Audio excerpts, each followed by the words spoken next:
ಬಸವಲಿಂಗಾಯ ನಮಃ. ವಚನ ಶ್ರಾವಣ ಮಾಸದ ನಿಮಿತ್ತವಾಗಿ ಅನುಭವ ಮಂಟಪದಲ್ಲಿ ಶರಣ ಬಂಧುಗಳಿಗೆ ಅನಂತಪ್ಪ ಭಕ್ತಿಯವರು ಕೂಡ ಮಹಾನು ಶರಣಾರ್ಥಿಗಳು, ಎಲ್ಲ ಶರಣ ತಂದೆ ತಾಯಿಗಳು, ಅನುಭವ ಮಂಟಪ ಎಲ್ಲ ಶರಣ ತಂದೆ ತಾಯಿಗಳು ಅನುಭವ ಮಂಟಪಕ್ಕೆ ಆಗಮಿಸಬೇಕಾಗಿ ವಿನಂತಿ. ಶರಣ ಬಂಧುಗಳೇ,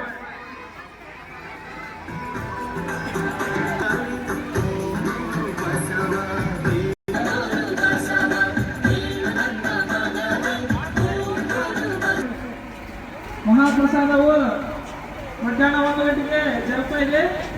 ಕಾರಣ ಎಲ್ಲ ಶರಣ ತಂದೆ ತಾಯಿಗಳು ಅನುಭವ ಮಂಟಪಕ್ಕೆ ಆಗಮಿಸಬೇಕಾಗಿ ವಿನಂತಿ.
ಓಂ ಶ್ರೀ ಗುರು ಬಸವ, ಓಂ ಶ್ರೀ ಗುರು ಬಸವ ಬಸವಣ್ಣ ನಿಮ್ಮ ಮಹಾನುಭಾವದ ಕೇಳಿ ಕೇಳಿಯನ್ನ ಪವನಾಸ್ತಿ ಆಯಿತು ಬಸವಣ್ಣ ನಿಮ್ಮ ಮಹಾನು ಬೀಸಿ ಮಡಿವಾಳನಂತ ಆಸಲಿಕ್ಕಿ ಸಾಲಿಗನಾದ ವೇದವನೋದಿ ಆಡುವನಾದ. ಅದು ಒಬ್ಬರು ಸಾಮಾನ್ಯ ಜನರು ಅಂಥವ್ರನ್ನ ಕರ್ಕೊಂಡು ಅನುಭವ ಮಂಟಪವನ್ನು ಸ್ಥಾಪನೆ ಮಾಡಿ ಇವತ್ತ ನಾವು ನಮ್ಮ ಊರಾಗ ಅನುಭವ ಆಗೈತಲ್ಲ, ನಾವು ಒಂದು ಏನೋ ಪುಣ್ಯ ಮಾಡಿದ್ವಿ. ಯಾಕಂದ್ರೆ ಈಗ ಮೊಬೈಲ್ ಬಂದು ಮೊಬೈಲ್ ಮಾತಾಡ್ಸ್ಕೊಡ್ಬಲ್ವಿ, ಯಾರು ಊಟ ಮಾಡ್ತಿರ್ತಾರ ಮೊಬೈಲ್ ಹಿಡ್ಕೊಂಡಿರ್ತಾರೆ.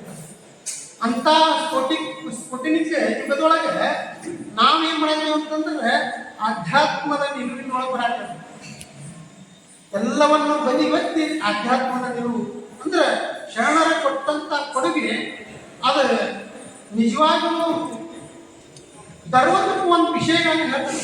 ಏನಂತಂದ್ರೆ ಎನಗಿಂತ ಕಿರಿಯರಿಲ್ಲ. ಇದು ಸಂಘಟನೆ ಯಾವ ರೀತಿಯಾಗಿ ವಚನ, ಇವೊಂದು ವಚನ ಕೊಡು. ಎನಗಿಂತ ಕಿರಿಯರಿಲ್ಲ, ಶಿವಭಕ್ತರಿಗಿಂತ ಹಿರಿಯರು. ನಿಮ್ಮ ಪಾದವೇ ಸಾಕ್ಷಿ, ಎನ್ನ ಮನಸಾಕ್ಷಿ ಕೂಡದ ಸಂಗಮ ನಿಮ್ಮ. ಇದು